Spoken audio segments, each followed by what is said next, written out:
Some of the world's best golfers have been in China recently to promote the sport and play in the Shanghai Masters. But as Fergus Thompson reports, getting the golfing world here to swing into action could be easier said than done. Golfing superstar Tiger Woods, seen here teeing off in Shanghai last week, is still at the top of his game. But with the inclusion of golf in the 2016 Olympic Games, some say it won't be long before Chinese golfers start taking a swing at Tiger's world #1 crown. The sport is still in its early stages here in China. The first golf course wasn't built until 1984, but golf is growing fast and its new Olympic sport status could see it grow even faster. Tiger Woods has said the Olympic decision will see China becoming a powerhouse in the sport. Six-time Masters winner Jack Nicklaus, who has designed 35 golf courses in China, predicts 5 of the top 10 will be Chinese over the next 20 years. Fei Guoxin, a professional golf coach for almost 20 years, agrees that the Olympic decision is significant.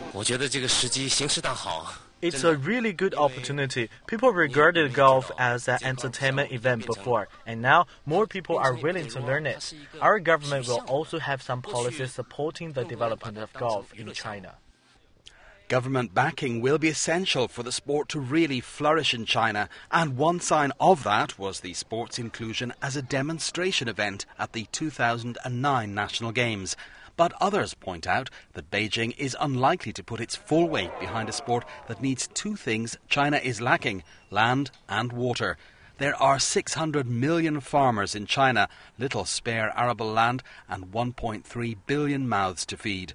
The cost of land has also rocketed, and drought affects much of the country. But despite these problems, interest is growing. There are now more than 500 golf courses across the country and around 3 million golfers.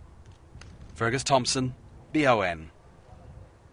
So, Mark, the inclusion of golf in the 2016 Olympic Games certainly means that the government here is going to be channeling money into its Olympic team, but whether or not that affects grassroots golf in China is another question. That's right. China kind of lagging behind the rest of Asia. We saw Wei Yang win one of the major tournaments earlier in the year. He's from South Korea. Japan has a number of good golfers, including Yo Ishikawa, a teenager who's really coming up, and he's tipped for great things in the future. China really doesn't have anyone, and they do need a star of their own. Don't underestimate the importance of Tiger Woods' presence on the world golfing scene. Whenever he comes to any country around the world, he gets huge fans, and we saw that in Shanghai recently. He's getting $3 million in Australia just to turn up at the moment. So if China can produce even a quarter of Tiger Woods in a superstar of their own, that would be tremendous for the sport. Absolutely.